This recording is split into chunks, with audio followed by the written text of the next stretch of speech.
What's going on, comic friends? It's Ryan the Colossus Collector, and we're back with another installment of X-Men Collector Chat. Ooh, hold on, sorry, I'm getting a little bit of a echo. Sorry about that.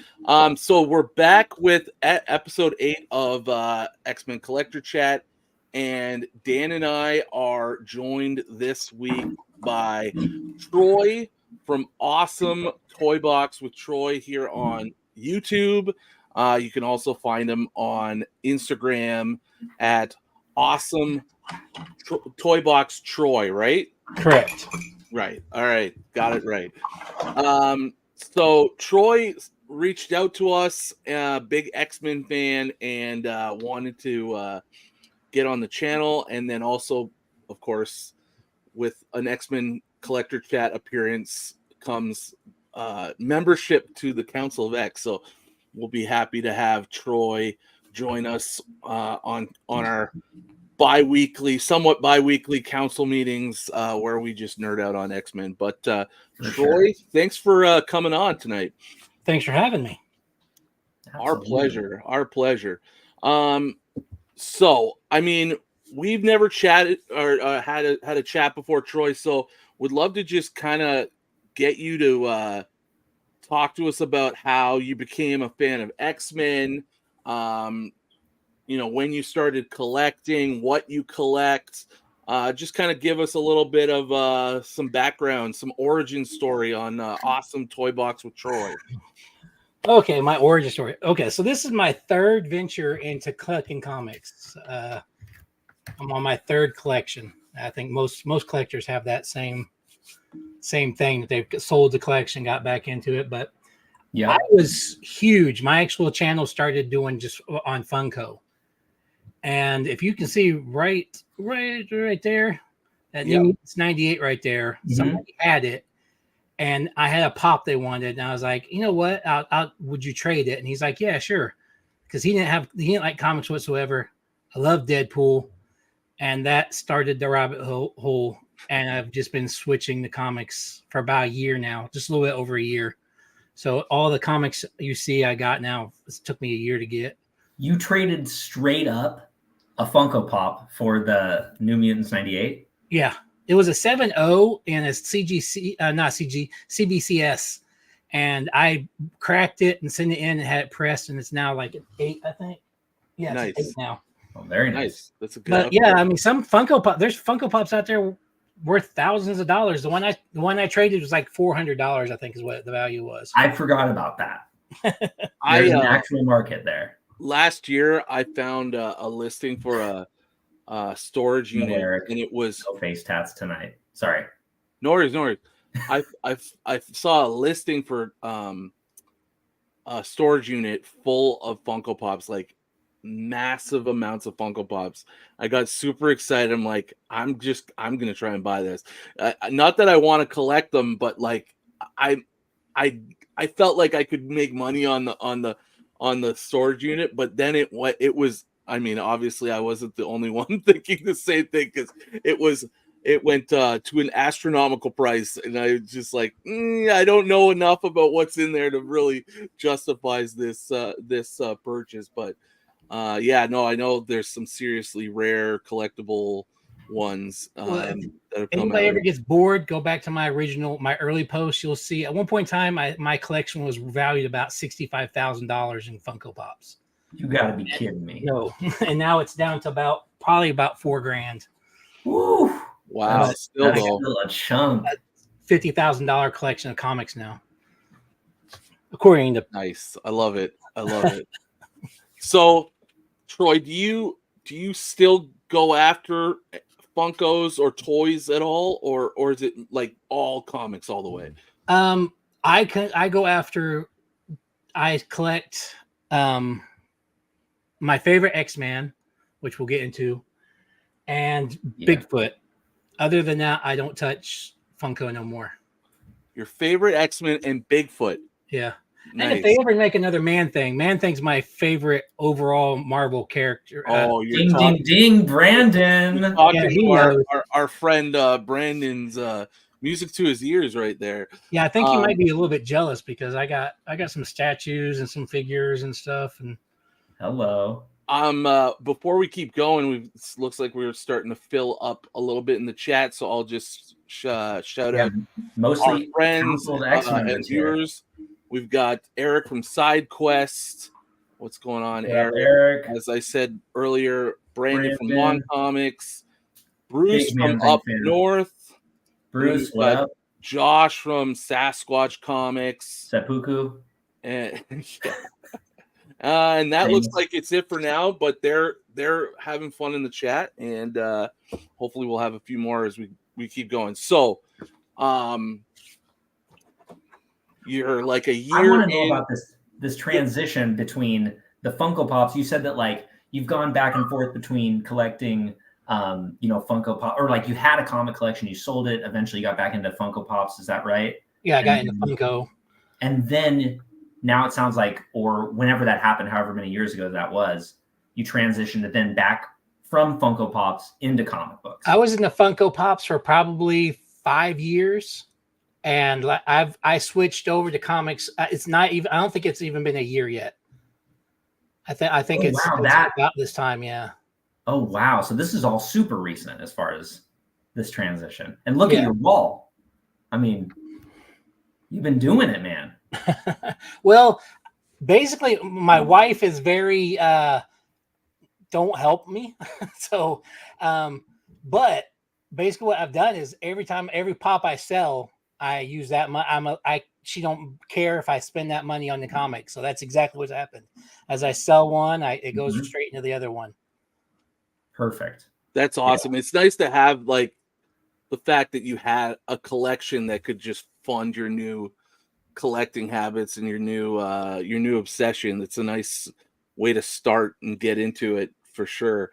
But you definitely, I commend you on your 1 year in and you got all those books, because it's very, although I didn't have a great Funko Pop collection to launch me into it, I was very much the same. Just when I got my first 2 years, I was like full board buying comics like crazy. And yeah, I put together a nice little wall myself. So I definitely appreciate jumping in head first into it.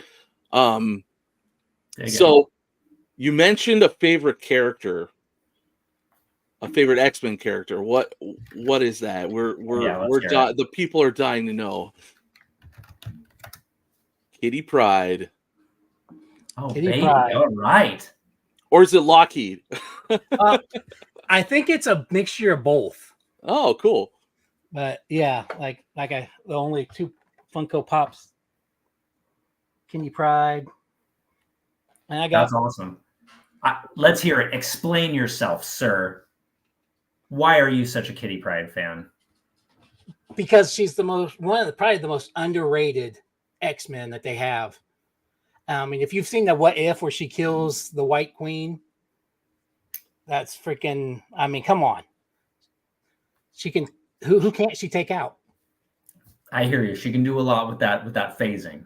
I mean, they've done so much with Kitty Pryde as a character over the years. Like, she really is like a really interesting character with so many different storylines. Like right from the get-go, you knew Claremont really liked her as a character because she was like pretty important to a lot of storylines in her early X-Men years.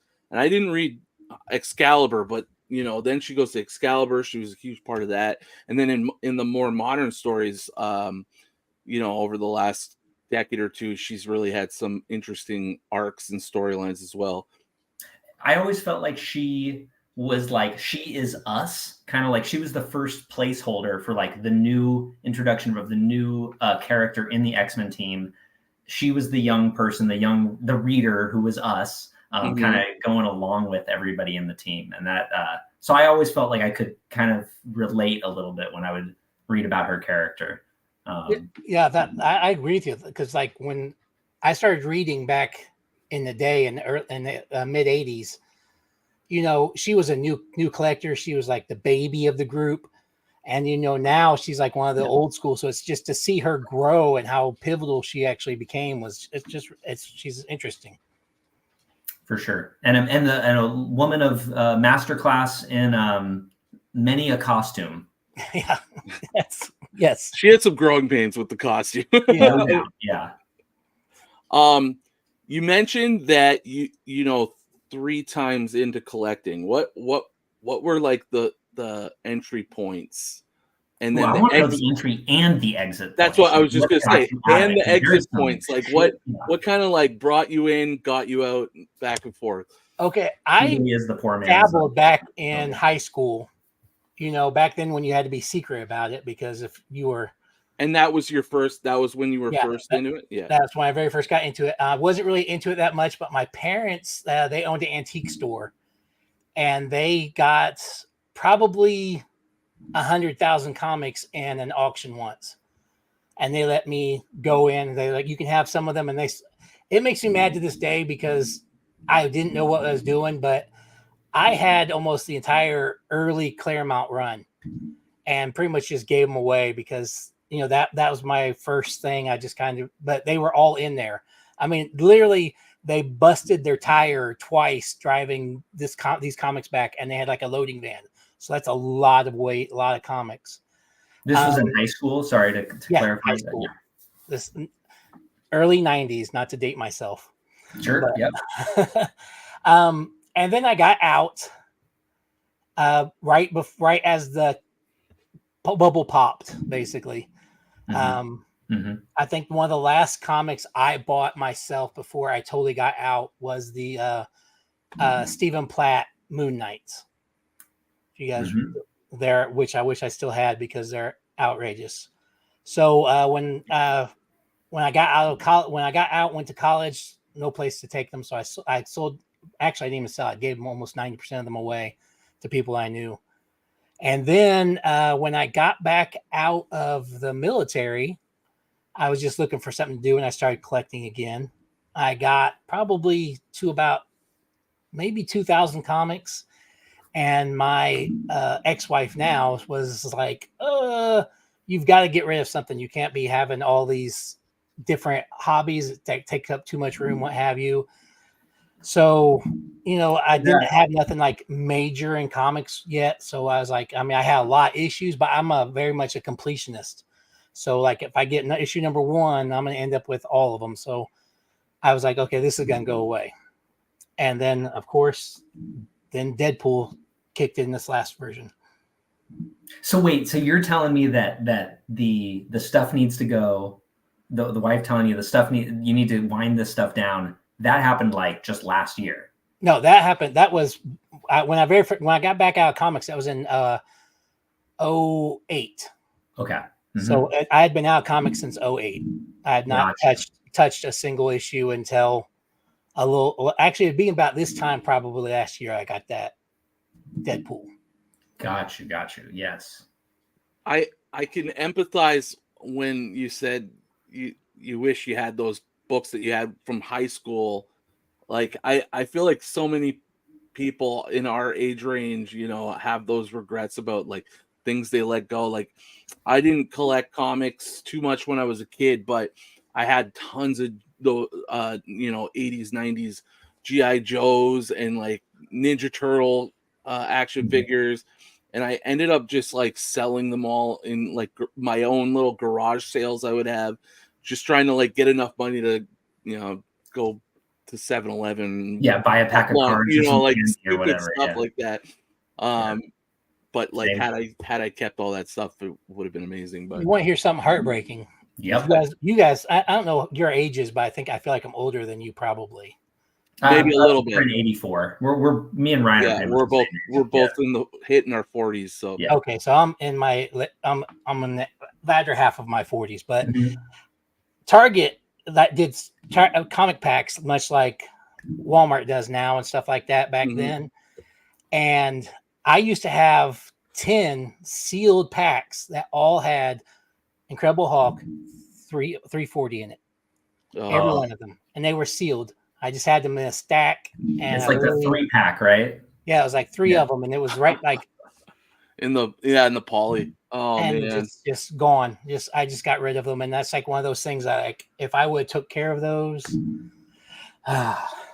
Anyways, I mean, how back then, like how were you gonna know between like Todd McFarlane and like Jim Lee's X-Men? You know, it was like a Hulk 340. I felt like was pretty much just as valuable as a Spider-Man 1 or something. You know, I mean, a Spider-Man. Hulk 340 actually at that time was like a $35 book. Oh, was it? Okay. And then and literally walked into Target one day. Actually, I didn't. It was a friend of mine. His name was Ernie. It doesn't really matter. But he walked into Target. And he's like, dude, he knew I was collecting. He's like, hey, they have that Hulk with the Fighting Wolverine issue over at Target. I was like, what? And I was like, no, they don't. He's like, yeah, they do. I was like, that's like $35 book. Did you buy one? He's like, no. He's like, they have a stack though. So I went in that day and bought everyone that they had. Nice. And what'd you do? Wait, what did you do again with those part of the just giveaways? Yeah, I just gave those away. Yeah. Oh man. Very generous of you. Yes, I can be too stupidly generous sometimes. But that's the way it is. I mean, like when your mindset changes onto something else, just like if even within the hobby, like when you're thinking, okay, I'm done with Funko Pops, I'm going to transfer this money into comics or whatever it is. I'm done collecting Iron Man. I'm moving into Avengers or something. You know, it's like you will just pull the trigger on that, shift the funds over, and you know, the future will tell us if we were financially, you know, like smart in that. But like at the time, you're just going with, this is just what I'm into. This is what I love. This is what keeps me rolling. Well, you know? I got a Funko because it was no longer fun. They took the fun out of Funko for the most part. But I enjoy the hunt. Mm-hmm. I like the hunt. I like to go digging and stuff like that. I like to go to cons. I'm so glad it's con season. But that's my bread and butter. So it's pretty awesome. To be able to get into something again, and comics have given me that thrill back that I used to have when I very first got into Funko. Yeah, I mean, Funko is I don't know if it's really. I've heard that as it's getting to that Beanie Baby level where it's been really mass produced, and it could be on a bit of a downturn now. Like I don't know if that's real. That's true. It is on downturn, but you know, people say Beanie Babies, and that's like, as a collector, you should be like just mad whenever somebody says that, because it's the extreme example. Funko has been around since 2012, roughly. So you know, you're going on 12 years or whatever. That's Beanie Babies were around for like 3 years. I mean, they still make them now, but I mean, like the collecting thing, the craziness, the hype itself, yeah, it didn't even last 3 years. So that's what it's crazy to sit there and to compare that. Well, I apologize for the slander. No. Everybody does it though. Everybody does it. There's too many people. Like nice work, Pam. The people who collect Funko are diehard collectors of Funko. It's not going to die. There's too many out there. They still sell out all the time. But yes, during the COVID, they mass produced, and now that the kind of downturn is from reeling from that. But they're going to bounce back. I don't see it going anywhere. That C2E2 apparently they sold out of almost everything there.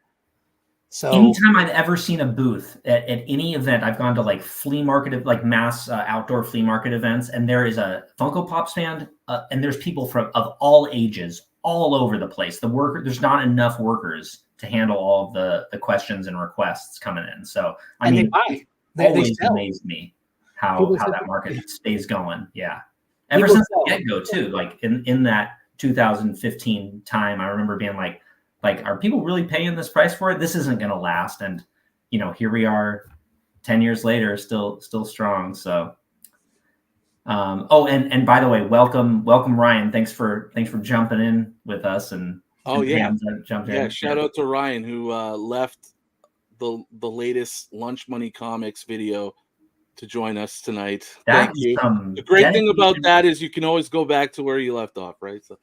Yeah. We're live, so yeah. You can never see this again, guys. Joshua, I'm in Texas currently.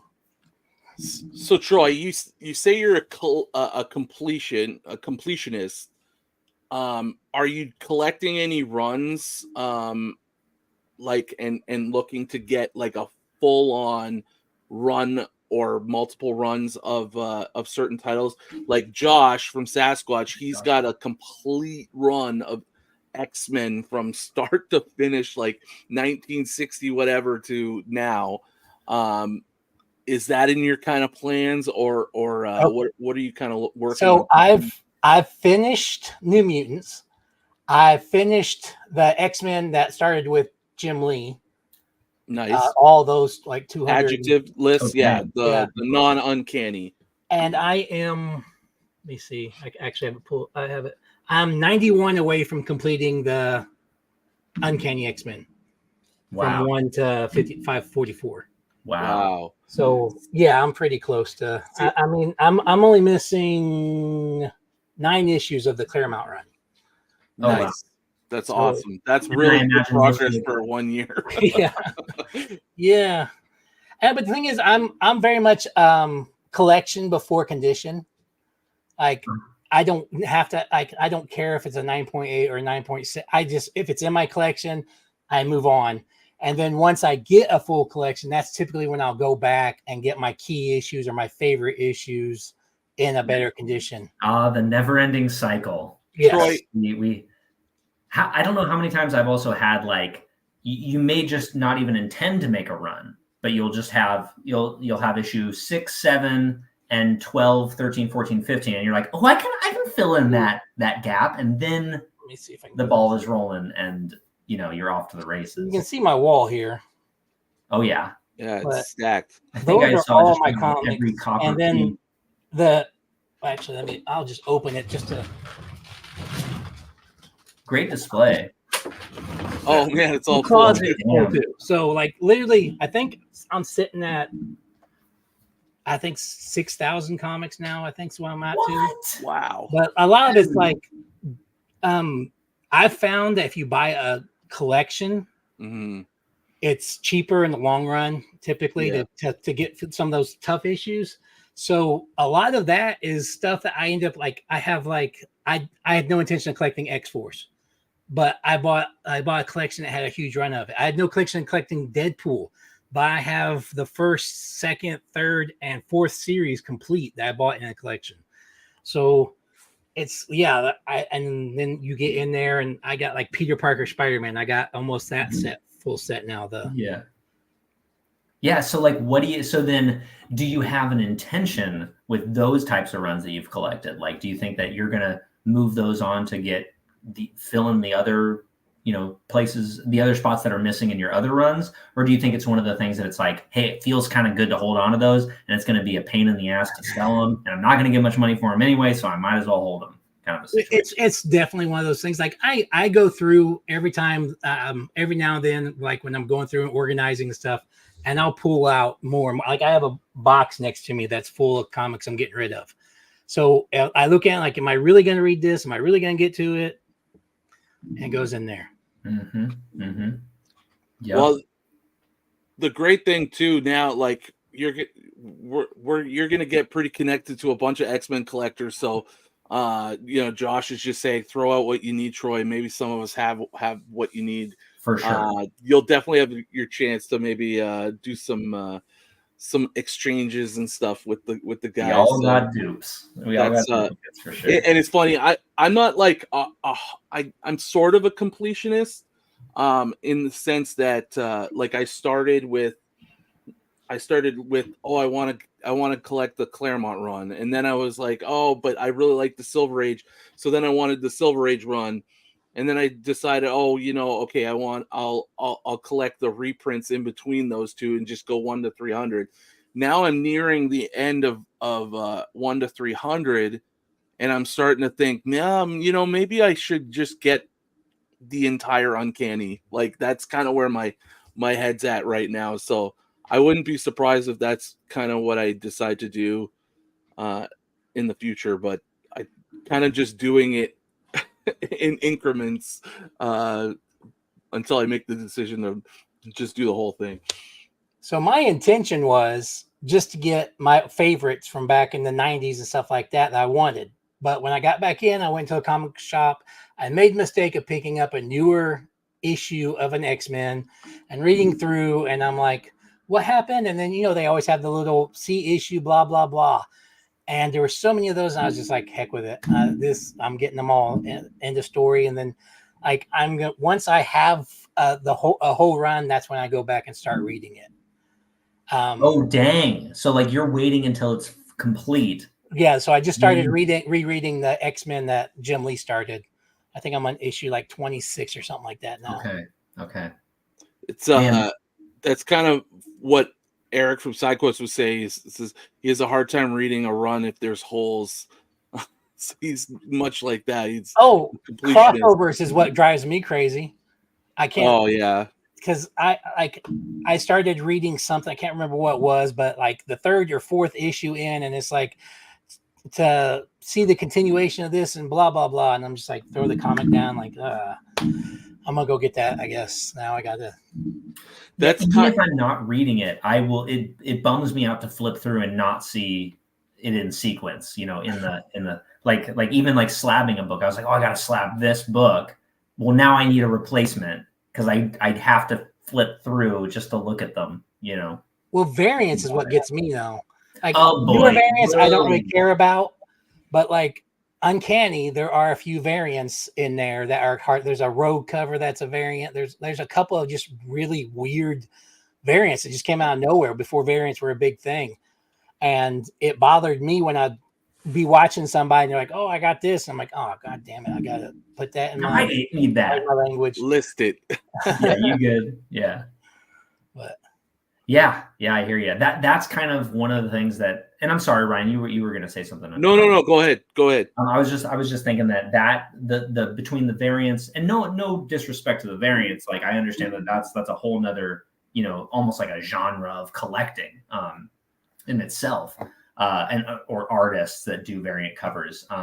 But between the variants, and because I'm like kind of OCD about how everything is displayed in my collection, that it's that between that and then having to collect and cross reference other issues to follow storylines is one of the reasons that first got me out of collecting.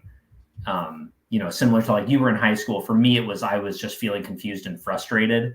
And I think, and then I was going into like middle school or whatever and just kind of dropped out of it at that time. But between the variants, the cross issue storylines, it was too much for me at that young of an age. So Troy, where did you become, when in life did you become a fan of X-Men? It's like, specifically? That's a hard one to say because I was a fan of SpiderMan first. Okay. So I think that it would be I want to say it was a crossover that either like a Marvel team up or something like that when X-Men came around, and that kind of got me into it. So it was through reading comics that you got exposed to X-Men, and then you ended up reading it. That's tough when it comes to like reading it, because there's so many Marvel comics that they exclude the X-Men into their own little corner, I feel like, compared to most of the other Marvel continuity characters and titles. It's like, Marvel or the mutants have their own thing going on, and then there's all the rest of the like the Avengers crew and those other titles that do commingle a lot more often. See, that's what I think they're missing nowadays, is because back then you had Marvel 2-in-1, you had Marvel Team Up, so you always like were introduced to characters otherwise you wouldn't have known, who had their own thing that you'd have to go over. Mm-hmm. Talk about the Man Thing. Oh my gosh. Okay, here we go. Question for Troy: why is Man Thing your favorite Marvel character? Enough X-Men talk. Let's get to talking about it. Wrong show, man. But you know what? We'll let that one slide. Why don't you tell us about your love for Man Thing? Okay, so when I was a kid, I had the record book the Man-Thing where with the clown on it, where he killed himself, he commits suicide and comes back as a ghost. And my brother used to mess with me about that because I was a little bit little, but like just that the thought of like this presence that wasn't really bad or good, but just there. And I mean, he's just awesome. And I like Swamp Thing of DC, but I don't like DC. So, I mean, Man-Thing came first for one, but Man-Thing and Swamp Thing have such similar origins. It's just like it just was very easy to switch over. And literally, like, and came out so close together, like when months, like they said that Man-Thing was first by a few months, but yeah, it's kind of crazy that they've been in existence basically the same amount of time. Go ahead, Dan. Oh, I was just going to say that I've always been attracted to Man-Thing in a way because I had owned just the raggediest, and I still have it, copy of the Copper Age, like first issue, where he's just taking up the entire cover. I think it's like a red background, and he's, just dripping coming out of the swamp, but not like, like it's just his front on view. It's a $10 book, right? Like the second series. Yes. From the early 80s. And that was like my oldest comic book. And I remember always thinking like, this thing's got to be worth like so much money. And it was like, and then I remember looking it up and being like so bummed that it was, a $5 book or whatever. But I had always coveted that issue. And so Man-Thing will always have a place in my heart. And I'm literally trying to get every appearance Man-Thing's ever had in the Marvel continuity. And that's cool. He has appeared a lot. It's kind of crazy. It's funny we're talking about Man-Thing because I almost, for our books tonight, pulled the Despair issue with the Man-Thing on the cover. I forget the number. And Cyclops. And Cyclops. I almost pulled that one, but I ended up 144 or something like that. Yeah. Hey, Wolverine's on the phone. He says we need to get back to X-Men. Yeah. Oh, okay. Well, sorry about that. Wolverine. Very cool. That's great. I love it. Wolverine's See, like as I'm collecting now, I'm obviously mostly comics. I'm not really a toy guy, but I do want to start picking up little things like that for my comic room. Just have like little pieces of memorabilia that are like pop culture-y or toys or stuff like that, just because I just think it adds more. I got this at a Lego store, a guy who sells like Lego figures, and he's like, oh, it's busted because you can see it's missing one of the legs. Oh yeah. I've never seen this. I'd never in all my years ever seen this, and I was like, how much you want for it? And he's like, how about $30? I was like, you're done. Done. I would have like the rotary phone doesn't work anymore. So you can't make phone calls. I even have the Wolverine sticker on the. Oh, that's dope. That's excellent. Yeah, my next video, I'm coming out with a few little things I picked up recently that are a little outside of comics, which is kind of fun. Say what? Teaser.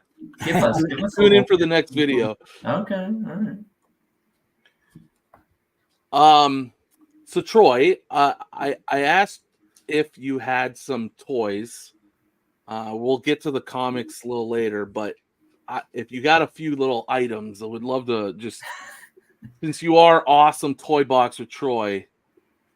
My squirrel pool. Squirrel pool. This is actually a Funko Pop. Oh yeah. Is it? Yeah. Man, they got a Funko Pop for everything. Is that like velvet? Yeah, it's flocked. Crazy. Little key for you. All Marvel Funko Pops are bobbleheads. Because of licensing rights, Marvel will not allow Funko to make non-bobbleheads. So they all have to be bobbleheads. Because otherwise it falls under action figure. Oh, okay. I was wondering about that because I have a couple Colossus ones in their bobbleheads, and I was looking to see like, oh, do they have any like non bobblehead ones? Because I have a couple hockey ones that aren't bobblehead, so I always wondered about that, but no, that makes sense now. Yeah, I guess the rights for action figures are with it's the same with Star Wars. All the Star Wars pops are all bobbleheads too. Interesting. Huh. Interesting. Yeah. Drop that toy knowledge, Troy. Yeah, I was quite well versed. You know, got my Marvel Legends Shadowcat with Colossus's body. Oh yeah, that line where you had to buy there were like pieces of different characters across a bunch of different character action figures. So you had to get them all to get that one figure put together. Classic. And then my local Target, these just came out, but they dropped them all to $2.50. So I got a couple of the XMen 97 guys. Nice. Oh, word. Are those the main size or the small size ones? Because I went looking for some and those look bigger because I saw the G.I. Joe size one that you're talking about, like the 4-inch ones. Yeah, I saw those. That kind of just, this kind of motion. I was tempted, but passed on the small. They're the smaller size because they fit inside the plane. Ah, right. Okay. Yeah. So they were smaller. Oh, and that's a new toy as well, right there. Yeah. Oh, very cool. This was $10 in clearance. They clearanced everything, No but way. they only had Rogue and Wolverine, and then the X-Jet. Target or what? Where'd you get them? It's Target. Yeah. Okay. Our Target clearances stuff so quickly, it's kind of weird sometimes. Okay. But as a collector, it's nice. Those X-Men figures are like going like hotcakes though, because I went to a couple places looking to maybe buy a couple myself, and they were all kind of sold out. So yeah, I think the first round of them went like really, really fast. X-Men playing cards. Nice. Yes, in a you commemorative. Get X-Men everything, right? If I see it, I grab it typically. The thing with toys that I don't want to say it annoys me, but I like having like a figure out of the package, and I know that's like the big no, right? Yeah, sacrilegious for sure. Stuff in your package, but like I don't know, like when my Funko Pops I pull out of the box, I don't care. I don't think they're gonna be like I keep the boxes, but I don't want to see it in a box. I want to see it like standing on my shelf. Yeah. Right? Yeah, I have like a few little displays up here. Let's see. Got my Professor X with the openable little side containers. And then you got this is one of my favorites, the slashable you slash it. Oh, that's OG Sabretooth. Yeah, baby. Outfit. Nice, love it. And then you got the I mean, you see this one everywhere, right? And you squeeze its legs and it love that. So then you got that's what bothers me. It looks like he's crocheting something. Yeah, that's it. Crocheting. Don't bother me right now. Crocheting. And just a bunch of other shit. You're going the wrong way. Yeah. Mayday, stop. Yeah. Traffic control. Oh, we're talking Scotty's language. Toys are his jam for sure. He's got right on. quite a setup of toys in his. I think that's the reason why I like Hot Toys too, because you have to take them out and display them. Hot Toys are almost more like a statue, even, right? Like yeah. That's why I really love statues, and I would love to get into that a little bit more. But statues are quite pricey. Although I am working towards my very first one. Like another teaser for the future. Oh yeah, nice. Yeah, Iron Man. That's the die-cast one. He's heavy, but yeah, $600. Yeah, they're expensive. Damn. To the point of what you were saying about like taking these characters out or these toys out of the package, like some of these things, like for example, like this one. I mean, I think in the package new, it's like you can get them for $10-15, right? So it's like, I don't know, like unless there's like some sort of like value to keeping them in the package. And I mean, there is, right? Because now it's maybe like a $3 toy, right? Yeah. But I mean, who decides like what toys end up becoming more? I guess it's rarity, right? Well, so that's why I liked about Funko Pops, because you could, like Ryan said, take them out of the box, just keep the box, because you can put them right back in. If all toys learned, hey, if we can make it somewhere where we could get the toy out and have them put it back where you can't tell they took it out. Wait, I thought Funko Pops were like glued to the. No, they're like in these plastic molds, and you just pull the mold out, and like nothing's glued. You just pop them right out, and that's why I keep the boxes, right? So I got these two bad boys. Oh yeah, look at that! Oh man, I don't know if I've seen those. They would have been in my room tour video, but look at that shine on that chromium. Yeah, I got one real chromed and then one with kind of the matte finish. Oh, that's cool. Bobblehead. And then this is my mini bus. I love this thing. Yeah. More of a statue though. Mm-hmm, yeah, just like my Kitty Pride. That's about it for toys on my end, but I'm definitely looking to get more in the future. Well, I'm doing a future room tour video, but I'll give you guys a little please, so you can kind of see. But hold on, I'm gonna make you big here. Mm-hmm. Okay, so start over here. You got my Spawn stuff. Those are my helmets. I love those Transformers are dope. Are those wearable helmets or just like displays? Nice. They're wearable. Oh wow. Then my Jaws stuff. Sorry, it's a freaking.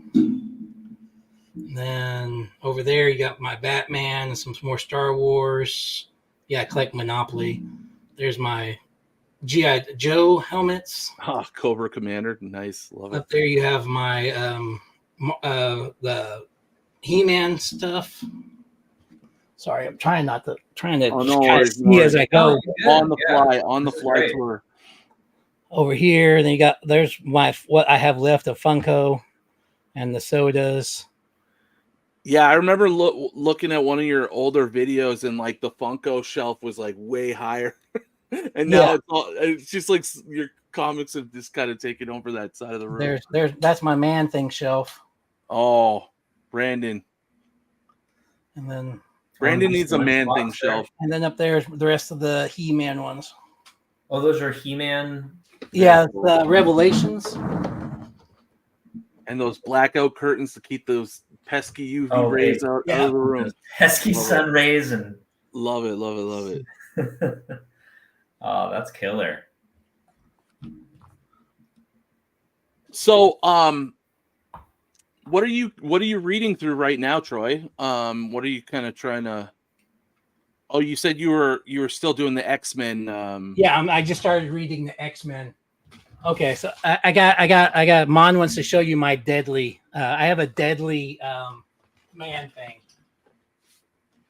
Huh? Yeah. Deadly Man. All right, we'll go back to it. Hold on. It's a Man Thing. See him there? Yeah. He is made out of lead.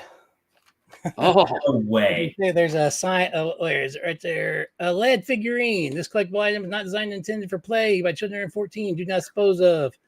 Contains lead. Make sure you wash your hands. Do not put your hands in your mouth after handling. Do not place product in your mouth. Wash your hands after touching this product. So yeah, that's. Is that out of the U.S.? Is that an American product? No, it's not. It's okay. Because I saw the euro. Oh, posters falling. Interesting. So Does yeah, it come in, and it comes in that bag too. I'm actually I'm supposed to be. I'm going to be on his Big 5, and I told him I'd save it. And we're going to open it up and see the posters and everything because you're going to get poster live on YouTube. Nice. We'll save that for the honor of Mon Comics. We gotta keep the Man Thing special opening for that for sure. Yeah, Wolverine's gonna call again. Like, get off of it. Richard asks if we were spoiled. I assume he means like during when we were children and we had these toys and television. I think anybody from our generation feels that way, right? But I think that's also the nostalgia, right? Like There's a reason. Yeah, sorry, go ahead. I was just gonna say, I'm sure kids of this age will look fondly back on their time too, and think, oh, everything was just coming out streaming and everything. Like, they'll have a different view on things, right? But I definitely think we got spoiled for sure.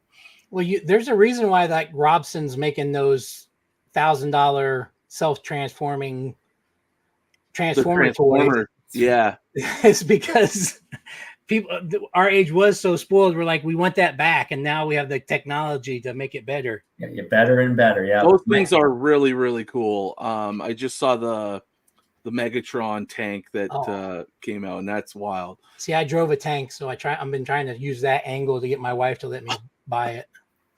So must have. So all right. I'm okay. I just wanted one more question that since you brought up your wife and space and stuff. So when did she tell you to wind down, and have you been winding down since then? That was my ex-wife. My new wife hasn't told me to wind down yet. Matter of fact, she let me move. I used to be in a smaller room across the way, and this was our guest bedroom. And I'm like, I'm getting out of your house room. She's like, well, ain't the other room bigger? I was like, it is, but I didn't think you'd want me to move. She's like, I'll help you. So we moved everything over here. And then there was a little bitty TV in here. And I'm like, oh, that TV's too small. I was like, I ain't gonna be able to play video games on it. She's like, well, don't we need a new TV downstairs? I was like, well, not really. But she's like, well, let's go see. So we bought like an 83-inch downstairs and moved all the TVs one room over. That's love, folks. True love. Yeah. I love it. Yeah, no, that's great. That's that you could have a little bit more space to enjoy your collection and collect more, of course, right? Yeah. Anybody's curious, you can go back to one of my first videos. You can see my wife. She did like 3 videos with me, and then she's like, I'm not doing that no more. So well, you got the space. That's awesome. You guys want to get into some books? Yeah. All right. So we, as usual on our collector chats, always try to get the guys to bring some books. And I try to come up with a bit of a theme. So the theme for tonight was that I asked the guys to bring 5 books that they felt they're books that aren't talked about enough in their mind. Books that maybe are a little under the radar or just deserve to be discussed more within the comic community or shown off more, whatever the case may be. So I'll give the floor to our guest Troy to kick us off. I'll just make you big here. And let's see what you got. Okay, in no particular order. First up, we have the New Mutants graphic novel, first appearance of the New Mutants. Mm-hmm. Is that a first print? It is a first print. Nice. Yeah. Yes. It's only a 7.5, but that's a great book. It is a great book, and I think overall the New Mutants is just underappreciated. I mean, the fact of the matter is, like, the whole thing about X-Men is the they're different, and you have to fight that stereotype. It's the whole racial stuff is all there. Well, people don't realize how much these are teenagers having to deal with the same issues that these grown-ups are dealing with. So I truly think this is an underrated book. It should be worth more. All the New Mutants should be worth a lot more. And it's a really cool first appearance book. Like the fact that it's a magazine size book and, the cover's great. Like to get a really nice condition one, the blacks and everything, and the art's really cool. I actually really like that book as well. When the New Mutants came along, it actually felt like these guys are teenagers. I always felt like the X-Men when I was reading, whether it's through, the new X-Men like John Byrne, Claremont, and all of those X-Men through the Claremont era, they always, and even the classic X-Men, they always felt like, even though they were doing teenager stuff like going to the malt shop or whatnot, they looked and seemed like adults to me. but the New Mutants was the first time when it's like they look like teenagers, and it feels like this is like the stakes are high for these kids. So I dig it. And I mean, even some of the X-Men were young, like so to speak, like late teens. Like Colossus, when he first came on, was like 18 or whatever. They right? say he is, but look at the man. Exactly. Kitty he doesn't feel he's a like mountain. the only one who felt young was Kitty, and Yes. we don't need to get in the whole relationship situation there. But like, little weird. Times were different. Little weird. But yeah, she often hung out with Ileana and characters from the New Mutants, but she ended up managing to get on the main team kind of thing. But she could have been a New Mutant essentially, right? For sure. And yeah, God Loves, Man Kills, fantastic. In that series. Incredible. I have a theory. They added Jubilee just so people would stop thinking about the age difference between Kitty Pryde and Colossus. They're like, we'll put an actual kid-looking person down there, and then nobody will sit there and think about theirs. I mean, Jubilee's definitely kind of the second, or like the replacement to what Kitty was to the X-Men. She gets a little older. She moves on to the Excalibur team, and then they kind of Claremont just probably felt like, and I mean, I don't know for sure, but I would imagine he felt like Kitty gave him the opportunity to show like Wolverine as this like protective older brother, like uncle figure, which is a big part of how he acts towards the younger X-Men, and like just adds more to the story having someone young on the team like that. So yeah, definitely very similar in terms of their role on the team. Yeah, I dig it. Yeah, switches up the dynamic. So my next one. So everybody's agreed that's an overlooked book, right? I agree. Yeah. I mean, it's a key, but it's probably not one. It doesn't get a lot of love. Yeah, it doesn't get talked about as well, and it's definitely not as valuable as it should be, I think.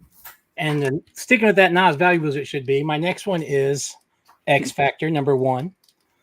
I have like 9 copies of this. I have a few myself. People, I always know who actually reads and who doesn't read, because I'll always ask them about XFactor, and if they don't pick up the fact that they started out acting like they were anti-mutant people who went around collecting up mutants to change them or whatever, and that's what it started. I mean, and it was their cover story, right? It was their cover story, yeah. And they would sit there, and they actually got a lot of slack. A lot of people attacked them and stuff. And you have the original 5 all back together. It's just such a great, and the way they did it, and it's a unique way of like, how can we help out these people in such a harsh environment? Well, let's act like we're the people we can think of, which are these anti-mutant people going around. Yeah. Gives them access, right? To mutants to get into places. Yeah. Until they get dimed out. But it causes problems too, right? Because everyone else, mutant wise, thinks they're the bad guys, right? Well, because in Inferno, they get attacked by the X-Men because the X-Men think they're they're traitors, race traitors, and all this. That, and they're like slightly possessed too. Yeah. We don't need to get into that. No, we don't. Okay, my next highly underrated book deals with my second favorite X-Men, Wolverine. And the fact that I want that book. I don't have that one. I got to get that. The fact that SpiderMan kills somebody in this book and it's not talked about and not a huge key is absolutely shameful. You got Ned Leeds dying. You got Spider-Man killing someone. I mean, come on. How is this book not $100 book? And it's so such thick, a it's hard cool to find cover too. Yeah. Yeah, it's like a $10 book, right? I think it's up to like 30 now. Okay. It's nowhere near what it should be. Not for this iconic. I mean, the sequel to it that happens in Web of Spider-Man that kind of carries on the story is like a $5 book. I've never read it. I want to read that. Yeah, a woman kills herself via SpiderMan. Like, oh man, yeah. well, because do you mind spoilers? Oh no, go ahead, go I'll ahead. tell that thing. I mean, I think the statute been, of what, 4 limitation years? on spoiler alerts is a little So long gone. if anybody knows, Spider-Man holds back when he fights. Like they even talk about. Well, he figured out that he didn't have to do that to Wolverine. There we go. Yeah, see? Oh, there you go. He figured out he didn't have to do that to Wolverine. So he is just beaten Wolverine senseless. And he goes to walk away. And so Spider-Man's like jacks up like adrenaline. And the girl goes up and touches Spider-Man on the shoulder. And he turns around and punches her as hard as she can. And it kills her. No. So so she basically committed suicide. She knowingly did it. And they even talk about that. That sounds like a great story. I gotta look at the blood come up, smack. Oh man. She passes away in Wolverine's heavy. And you just got this heartbreak of, I mean, Spider-Man killed somebody. Why is that book not huge? I mean, that should be a monumental book. And then right. Oh damn. I thought of you, Bruce, as soon as Troy pulled this up, because like you, Troy, Bruce is a huge Spider-Man and X-Men fan. Those are the two things he's collecting. So like that book's perfect for Bruce. I have 4 copies of this. I have not gotten it. I seriously am going to find a 9.8 slab. It's on my list for Terrific Con. Nice. So we'll be seeing Troy at Terrificon. Yes. Killer. We love it. We love it. Yes. Really, I started talking to people and they're like, we're all going to Terrific Con. And I asked my wife, I was like, my wife does roller derby. Oh, that's cool. And they have a roller derby con in Las Vegas every year. It's huge. And I said, can I just not go to that and go to this con instead? And she was like, yeah, you can do that. So nice. Oh wow, what a wife! Look at this. Love it. I love it. Okay, next up, underrated, just because he's a misunderstood person. I don't think if you've read the story. I just enjoyed the story because it really was like it humanized a bad guy, and that is the first appearance of Mimic. Mm-hmm. And unfortunately, mine does have a piece missing. Happens on the Silver Age books. It's harder to get those ones in primo condition. I have a lot of Silver Age books I would love to upgrade. But very misunderstood character. I mean, great cover. That's a cool cover. It is a cool cover. One of my favorites from the Silver Age. And if any He-Man fans are out there, they used to have this He-Man character called Mechaneck or something like that. But that's his face.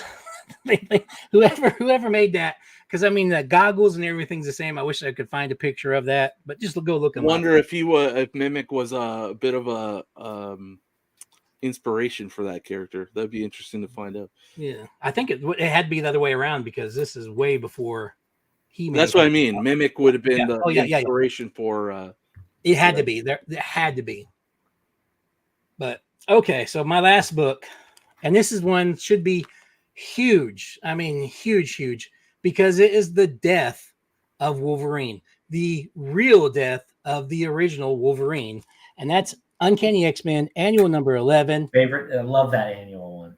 I love that annual. Wolverine dies in this, and he does not come back to life. It is a whatever you want to call it. It's like he rebuilds himself from a single drop of blood. So, but the Wolverine you knew up until this point is dead. Stays dead on the floor.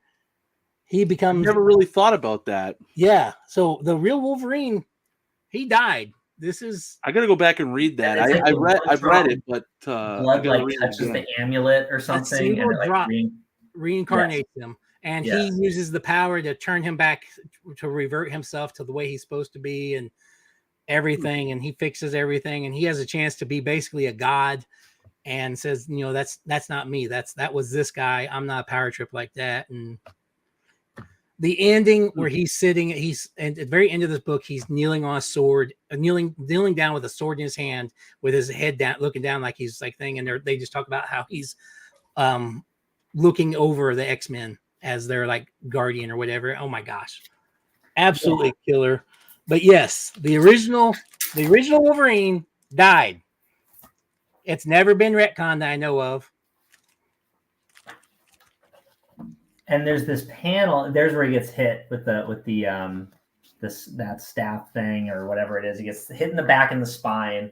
But there's that panel where he's like in the cosmos, like being a god basically. But you have, so he's a god. It all away. If you scroll over to where the drop of blood hits, if you go look, like the page before that. Oh, and look at this. Look at the right after the blood hits. Yeah. His see, he literally gets reformed from a single drop of blood. Favorite annual for sure, right here. Who does the art on that? Alan Davis. Blood, I think. Hits. Chris Claremont wrote it. But and you can't say that's the same one, because what happened was that blood came from when he rips out his heart. He rips out Logan's heart. So literally, you have a noble, courageous heart, Wolverine. I'll keep it as a trophy. He rips it out, and that single drop of blood hits and reforms from it. So yes, the official death of the original Wolverine. Underrated. It is an underrated. Never been retconned. This is dollar bin stuff, y'all. It is. It really is. Pam says annuals don't count. It's true. I don't know about that. That's kind of true too. You know, if annuals don't count, that means Rogue don't exist. There's some important things that can come out of annuals. Many important things happen in some annuals. Some annuals are keys. I mean, you could argue Giant Size X-Men is an annual. True. You know, and I could also argue that you can complete an X-Men run without having Giant Size X-Men. You know, like you could complete the Claremont run, right? Because he didn't write it. I think he had like a hand in it as far as like, you know, bantering back and forth about ideas. But yeah, I don't know the full story. But his name's not on the inside of the book. I mean, tell me if I'm wrong. I don't think so. Let's look. Troy, did you have any more? I have one. It's not really a book I want to talk about. It's not like a thing, but it's a what you call it, a fair mention. Like I said, I like honorable mention. Yeah, you mentioned. Yeah. It's just a cover, and it's an absolutely amazing cover, and it's on a Captain Marvel book of all things. But it is this Captain Marvel. Oh, that's a cool cover. Oh yeah, really great. Like, absolutely love this cover. I mean, it's just, why is it on Captain Marvel? I don't know. I've not actually read it. It maybe explains it inside. I think it was just. That is a really cool cover. I mean, you have all the original X-Men there. You got the small mutant that everybody's hating her. I mean, I wonder if there's a virgin version. She's clutching that doll. That is so. If there is, I will get it. Yeah, because that is really cool. That is a really cool visual. But yeah, I love it. I'm glad you showed that. You're gonna have an emotional cover right there. Right. Very cool. Dan, you want to go? Sure. Yeah. All right. So we've played this game before, and I've got a couple of the overlaps from like months ago when we had done this originally. But yeah, let's go for it. So I got X-Men 123. I really like this one because, here's what I really like. These, like, standalone issues that don't really have, like, a whole bunch of significance, but it's just, like, a romp all the way through. Like, you're reading it and you're like, this is what I'm talking about. Like, this is why I'm reading comics, because this is fun. You know, the stakes are there, you know, and but you know they're going to pull through, and we're having fun, and we're finding out how they can get creative with their powers. In this case, Arcade's Murder World. Put him in the machine. It's like the Running Man. I was a big Arnold Schwarzenegger fan back in the day, and like Running Man, one of my favorite action sci-fi movies, really reminds me of that. You get put in a death game, and you see if you can survive, right? And the thing I love about Arcade, it's like classic villain. You know, you make it through, and he goes, "All right, good job. You can go. You know, like you're free." And I'll get you another time. You know, like I just think that's just, it's dorky, it's fun. I love it. Okay, here we go. Here's another kind of like in a way standalone 117. This one's like that psychic battle between Professor X and what's his name? Shadow King. Shadow King. Thank you, Shadow King. And they're in like I think they're in Cairo or yeah, that's where he's from. He's an Egyptian. And they're in like a little bar or like cafe, and they're having this psychic battle while everybody's around, and it's just such a like cool kind of like a flashback to like when he was younger, right? It's where he first encountered Shadow King. Yeah. Amal Farouk, or it is. That's his name, right? Amal Farouk, his real name. Good call. Hey. Fun. It's just a really fun read, and you can just imagine their psychic battle, becoming like this physical battle within their minds as they sit there at the table, and then he just plops over dead at the end of that. So a lot of fun. And then it's not like this next one is like it's highly rated. I'm sure, like it's everywhere. You see it everywhere. It's just like. Maybe they printed so many of these that it never became super valuable. Like I feel like you always see it for $30 to $40 in like near mint condition, but it's the peak of the story arc, 137, right? It's just like next to Giant Size X-Men, this is like one of the best stories you can read, and it has so much spine-chilling emotion in it and love for one another between Cyclops and his family of X-Men that just decide to put it all out there in this single battle.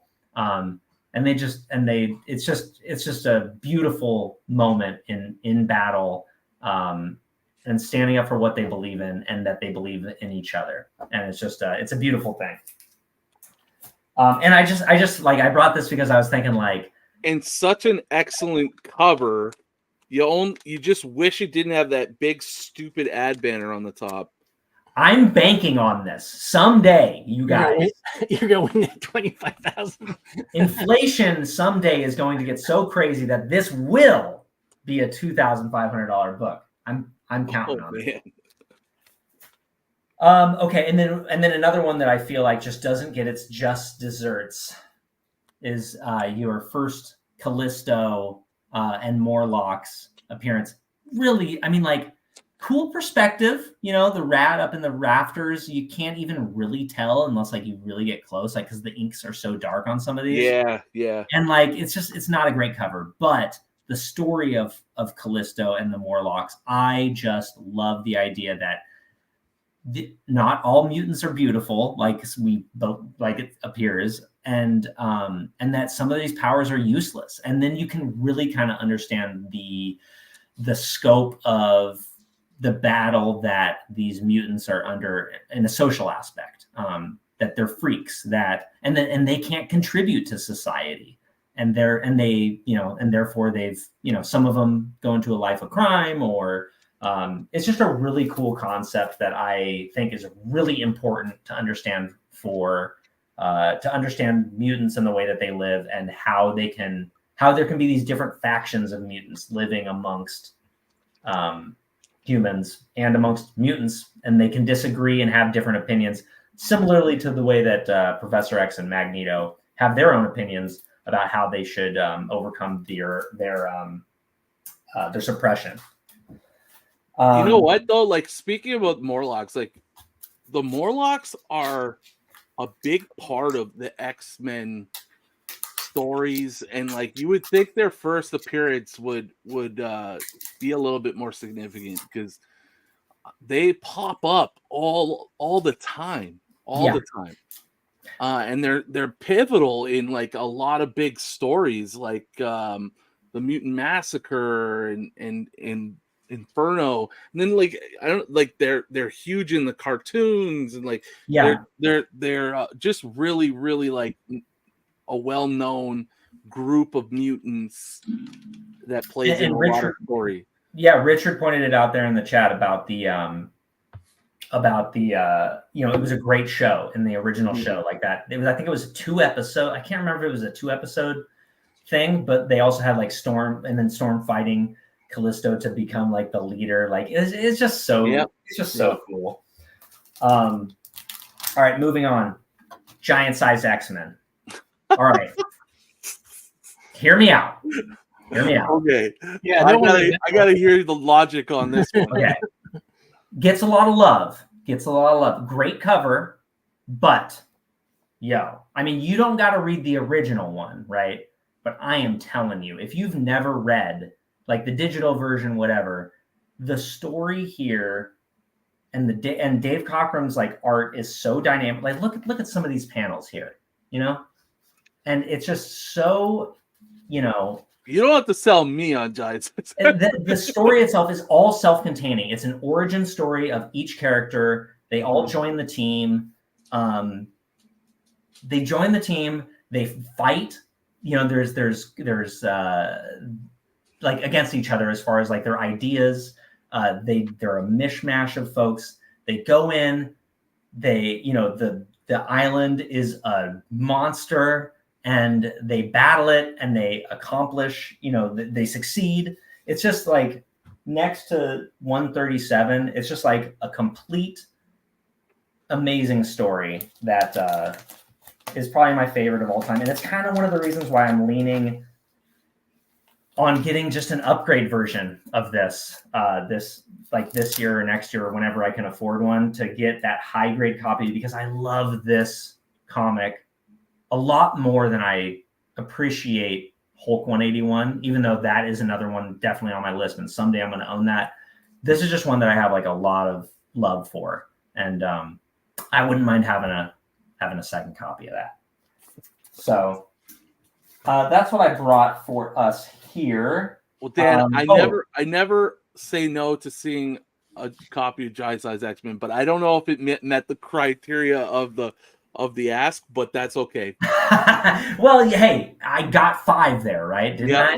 You brought books. If I didn't, let me just do an honorable mention to both classic X-Men and like just like the run, and Dave Cockrum, yeah, absolutely. And he helped character design like Storm and Nightcrawler, and he just fantastic, and Colossus. But yeah, honorable mention to classic X-Men. Let me make sure I don't drop the giant size on the ground. Let's see. So I think like pretty much all of these classic X-Men have the back cover. So this is what it's all about, right? So all of these classic X-Men have like an awesome, like back cover, back cover, if you will, if you call it that. And they all have just awesome art from different artists. And also Wolverine 1 through 9, I believe, has back cover art by just incredible artists. That's McFarlane did one of them. Say it again. The Wolverine, McFarlane did one of the back covers. That's right. I think issue like 4 or 7 or something like that. I can't remember exactly which one, but yeah, with a cigarette hanging out in the blood or in his mouth. Yeah. So just like, I mean, these classic X-Men, these are dollar books too. And you can, and just like the art in itself, like I may just like put the comic back, back. They were covering up Arthur Adams' amazing cover. Absolutely. He did the cover of Classic X-Men 1. What you need is a top loader, and then dig it. Yeah, for sure. Right. So I just feel like all these classic X-Men are like that's something you can collect if you're on a budget and you would love to read the Claremont run, especially like the Phoenix, with added little bits to and it. Then the bonus at the end, they have usually like this extra little insight of what was going on around that time that they didn't publish at the time of the original printing, kind of giving you a little insight. See, that would be a great thing to do. You read the Claremont run through. You want to read it again. Read it through the classic X-Men, so you get that little extra tidbit on the end, right? Yeah, little context. You get to see a little more art and stuff. It's a great way to read it again. First 22 issues all have Arthur Adams artwork on the cover. He's on the front cover. Incredible, awesome, incredible artist. Dig it. All right, that's all right. Thank you, Dan. As always, bringing the heat. All right, so I got 5 books, and So I 2 of these books, like I said, I think I mentioned before we got on, it took a little bit of a creative approach. Oh, But I will start off with Uncanny XMen 160. And yes. This is just a great issue. I mean, cool cover. This is also, Great. Where Ilyana Rasputin really becomes magic and starts to gain her sorcery powers and her ability to teleport. Brian, can you remind me, is this before the Magic miniseries? I know it's like right around that same. This would have been definitely before it. This Okay, I think informs a lot of what they put into that miniseries. Yeah, that miniseries is also really great. The miniseries tells it further elaborates this story. You get a lot of, like, this is like a contained story within one issue, but then the Magic miniseries tells like what happens that whole time when she's in that realm with Belasco and everything. Yeah. So cool. And this is just like a really cool book, and like super significant to Magic, who's become just a giant character in X-Men as well. But yeah, and like awesome cover. So and yeah, 160, and then the one with what is it like? I'm blanking, but like the Miss Marvel turns into Binary, yeah, that, and then this is like an issue or two just before the Brood Saga. Yes, which is a huge story that a lot of people talk about, and in a way, I don't want to say it overshadows this story, but like this is a really great story, but it's not like the Brood Saga, which goes over many issues, right? But yeah, here's a Lockheed. Super underrated. Yes, right. Is in 166, right? I think. Oh yeah, Lockheed's when they come back. Yeah. From is that when they come back from Secret Wars? I thought it was like 165 or. That's the one with the green dragon, right? Or no, is that? It's the last one of the Brood Saga. They get him. Okay, they get him at the Brood thing. He helps them out. Right. Okay. All right. So, these are 5 books that don't get talked about, but books don't necessarily get talked about for good reasons. So I have a couple books where I think this book doesn't get talked enough about for this bad reason. So this is Uncanny XMen 204. Oh. And this is a solo. This is like a Nightcrawler story, a solo Nightcrawler cover. And the reason why I say this isn't talked about enough is because there's an injustice during the Claremont era that featured during Nightcrawler's time with the X-Men. And that is that he doesn't have any solo or even really starring roles on the covers. Yeah. Except for this one. And this is the cover he got. Yeah. I'm sorry, but like this cover is like not it. Nightcrawler is such a cool character, and he just never got his like starring issue. Like even my guy Colossus, who I lament is grossly mishandled at times, or doesn't get the due he deserves. He's got a lot of really great covers all through the Claremont era, and Nightcrawler just does not get it. And then he gets shipped off to the Excalibur run. Yeah. And it's just too bad because he's awesome. The 2 guys he's fighting at the bottom and the buildings have more detail than he does. Yeah. Yeah, like look at this. Look at this like shading, and like it's just like a blue blob and then a black outline. I don't know. It's just not very well done. You know who the artist on the cover was? Looks like JR. Uh-huh.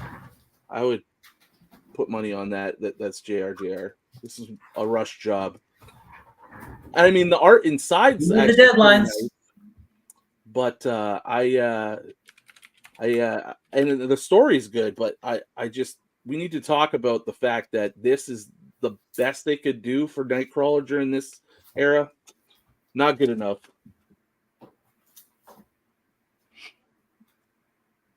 All right. So this being a Colossus channel, I love this issue, X-Men 231. Yeah. One of the reasons I've discovered about Colossus that makes me like him even more is the fact that he is this really good, protective older brother.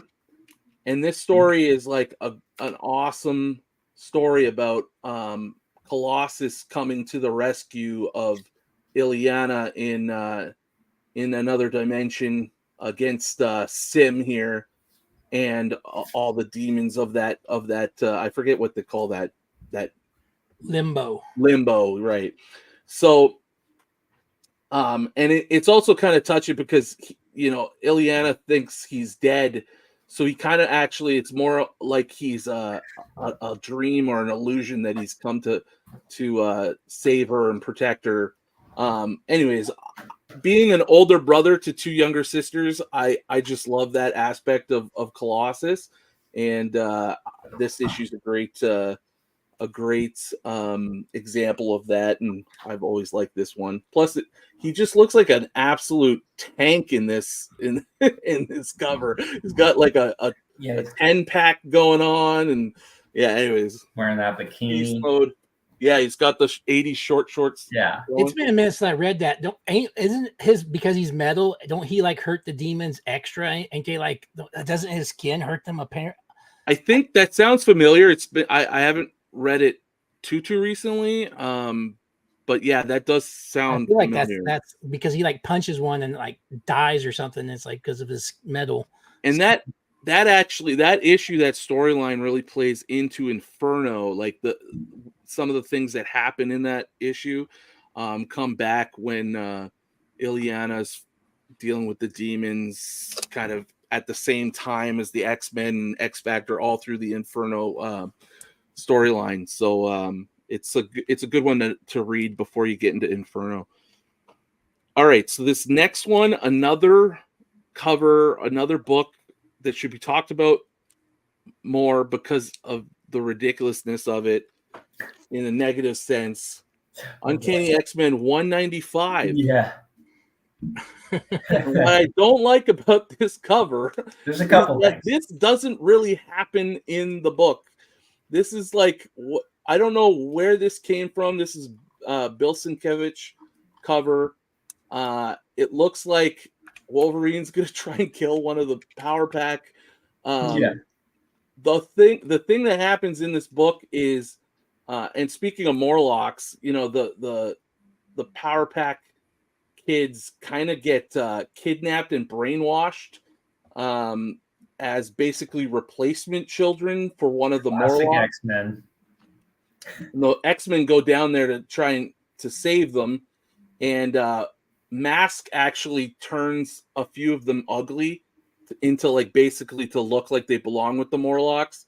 And Wolverine does grab one, but it's not this one that he grabs, and he doesn't have his claws drawn, and he only grabs them because he thinks they're a Morlock and then quickly realizes that they're not. So whatever message got sent to the cover artist on this one, it wasn't right, because this is just not even happening in the book. I feel like they were going to try and make Logan say something there, because don't it look like a speech bubble right there? It does. It's like, I don't know. This one's a real weird one for me. I can't stand the shape of his mask there. Like at that angle, it's just not the right, Instagram photo like for him right there. That angle is not for him. It's an odd one all around. Yeah. So that one should be talked about more in how ridiculous that cover is. All right. So I actually mentioned this in a video I did not too long ago, but I thought I'd bring it up again. Uncanny X-Men 214. And this is a cool book. But why more people should talk about this is that this is actually a collab cover between Barry Windsor Smith and Walt Simonson.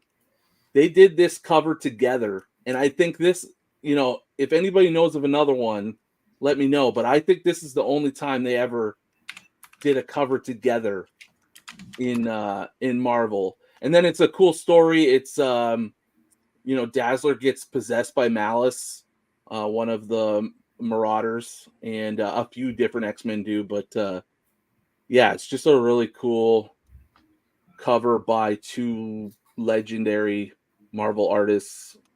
And I don't think there's a third. I think there's a third artist on that too. I think Arthur Adams contributed to it too. Really? If that's the case, that's even wilder. Look at her face. Tell me that's not Arthur Adams' artwork. Maybe it's Art Adams and not Walt Simonson. I could be wrong on that. Three. I gotta double check my facts. I don't know. I just know that's Arthur Adams' face. If that's you're right. It does. I hear you. That. Yeah. And then the twerked body kind of, and then I see the Barry Windsor and like the special effects there, like the power. And Storm is totally Barry Windsor. Yeah. And to just this point, I don't hate Barry Windsor Smith. I lament Barry Windsor Smith in certain cases because he has a tendency to make all his faces look like Leonard Nimoy. I know they're a little dull and the eyebrows are like non-existent. Well, I'm always people hate me. But he does have some Magnolia. He does. I mean, the dude's brilliant though. Like, I mean, the Weapon X, what was it? The Weapon X ones are awesome. Through like that's just a masterpiece. Yeah, but like I really don't like Life Death one. Yeah. Like that one's not my cup of tea.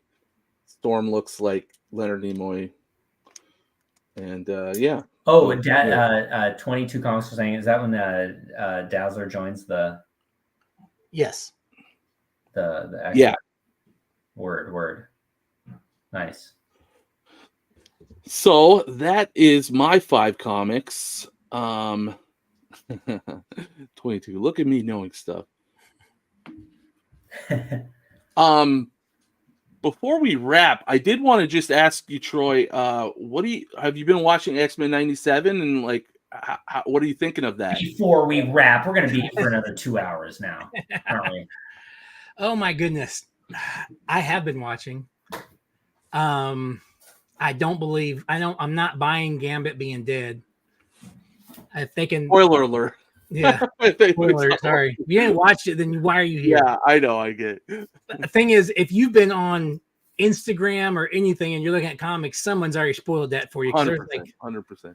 So sorry about that. But yeah, I mean, no, I was just kidding. We talk freely. Yeah, I'm not buying that. I am kind of surprised that the first appearance of Bastion's not been skyrocketing like almost everything else that X-Men 97's done.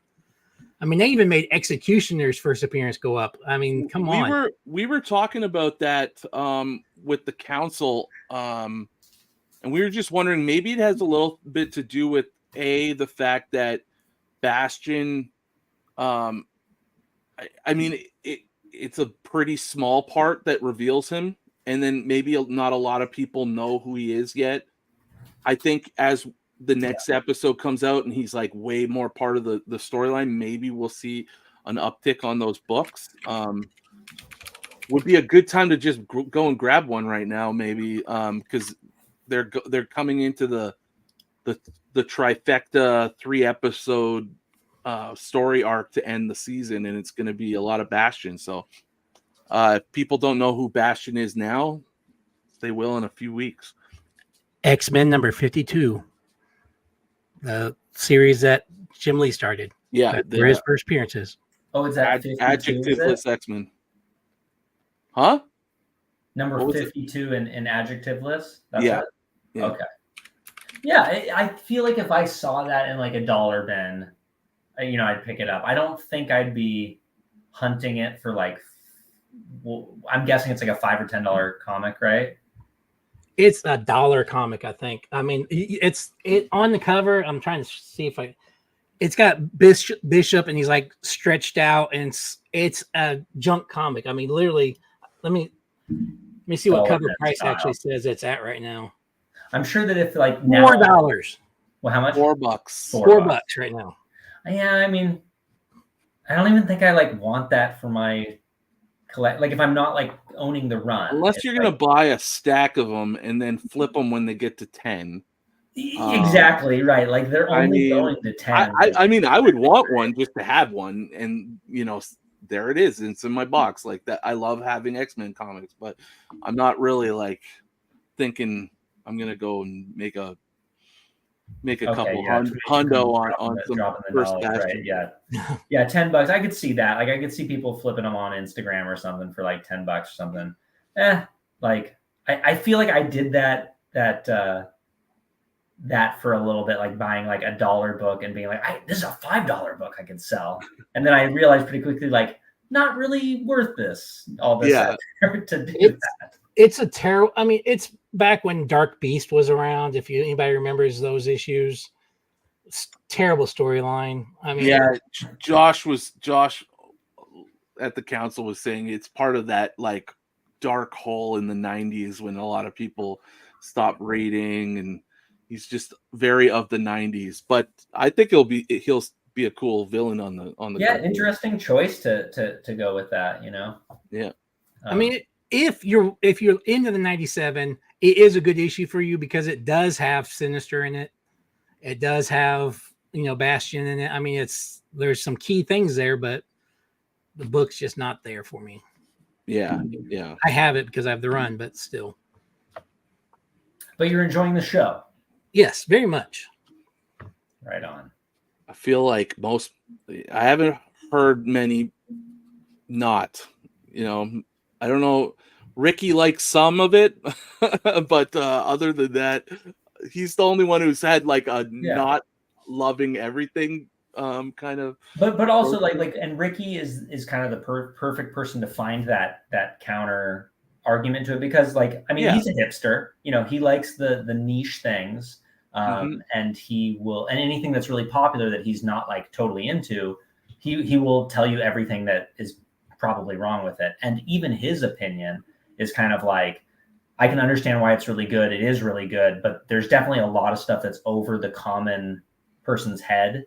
Like there's definitely stuff that I'm not sure what's going on exactly, or I don't remember who this character was, but it's got enough of an emotional pull. The voice acting is good enough. The story pacing is great. All the characters playing their role and their, just like their personality with everything that they say is just kind of nails the fun factor of it all. What sold at me on the show, and I mentioned it before, I think I've commented on one of the lives, but the fact that they changed the intro to have Jean Grey instead of Madeline Pryor after that revealed that they had switched was beyond belief to me. I'm like, that is such a small detail, but I mean, they changed it. Like literally in one episode, you can tell the difference that they changed the beginning. So if anybody hasn't noticed that, go back and watch. They've been doing little changes in that opening throughout the whole it's just great. series. I mean, going from Bishop to not having Bishop to adding in Nightcrawler to taking out Gambit, like they've done a lot of little subtle changes, and then they've done little well, I shouldn't say little, they've done a bunch of changes from the original opening as well that like fixes certain little things, like that ending when the X-Men run into the villains in the old series. There was this like random like pink alien looking guy, and then some other villain in there, and then they've replaced it with Lady Deathstrike is in there now. Now it's like a proper X-Men villains versus X-Men coming together, as opposed to a few filler characters that nobody has any clue who they were in the original. My only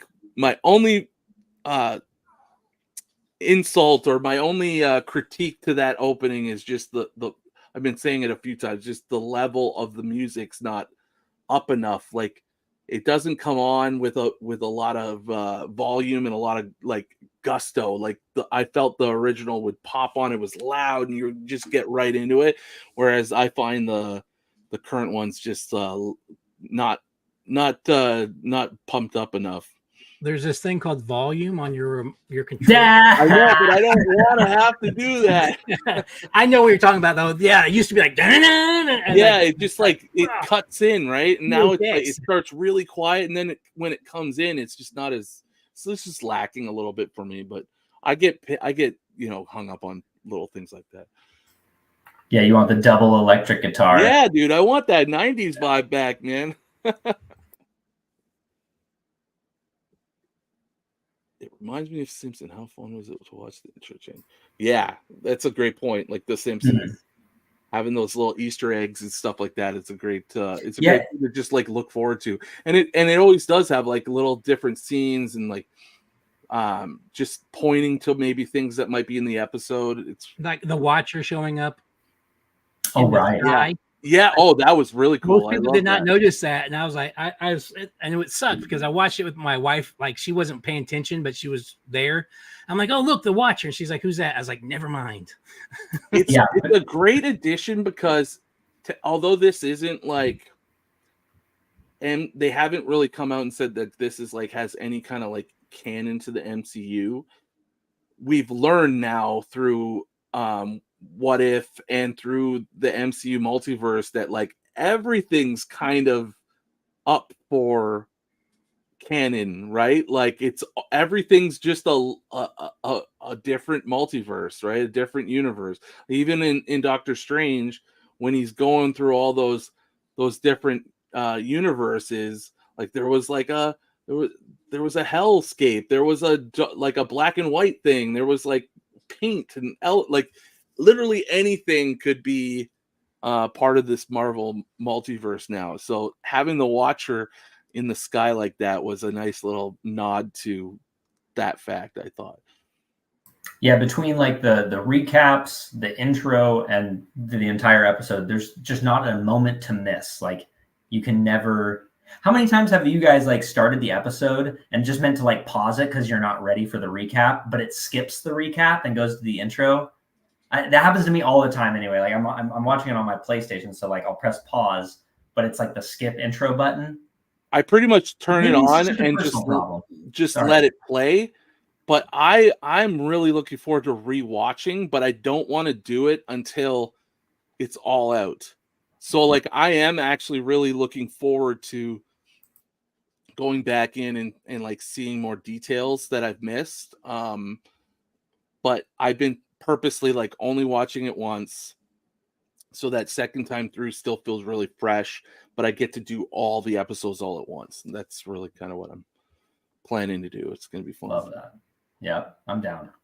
Yeah, I normally don't watch recaps because I'm like, I remember it, but especially like the last two episodes, I've been the recaps because I watched to see who I could spot that I didn't see before. I'm like, oh, there's that X-Men, there's that person. Like, oh, why didn't they mention this person was there? You know?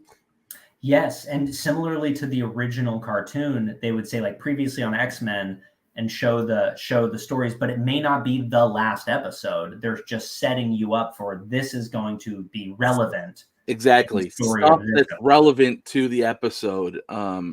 Which like is the Storm losing her powers thing. They brought that back. Exactly. Yeah. No, that was like 2 episodes ago. Yeah. That's the important thing to remember, right? Yeah.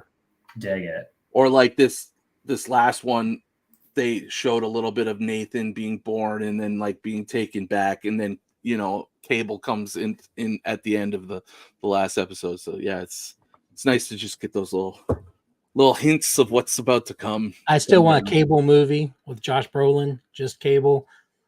Yeah, all those cool. I'd sign up for it. 201, be back up. 87, be back up. I just really want to see more Colossus everywhere I go. I want more Colossus in Deadpool. Then I feel like it's just gonna be Colossus at the birthday party, and that's it. but we'll see. I'm hoping maybe I'll get lucky and he'll show up somewhere else in the film, but we'll see. We'll see. And I hope he comes to the cartoon. I really do. Other than Morph turning into him for like 2 seconds.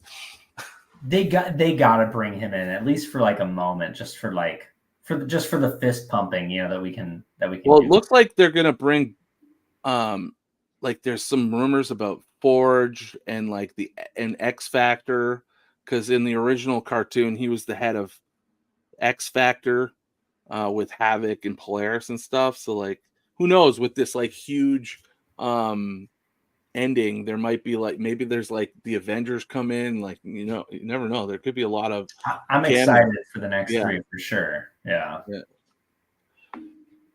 Gonna be fun. Oh yeah. All right. Well, it's been a great chat with you, Troy. Thanks so much for coming on and bringing some books and some toys, showing us your room. That was fun. And we will continue to be chatting. Hopefully you can make the next council meeting and meet all the guys on our council. So, and we'll add you to our council chat as well, so you can just join in on all the stuff that happens in there. You made it, Troy. Yeah, you did it. You did it. Because of the Wolverine phone, right? This is what. Yeah. Bring, bring. I wish we had like a direct line, like to the Wolverine phone, or you could pick it up. And anyways, thanks to everybody in the chat. Had a really good show in the chat. Everybody was lively and commenting and hung out for the whole marathon. Yeah, it was great. Really appreciate everybody being a part of whether it's this or any other of our live stuff that we do on the channel. Really appreciate you guys.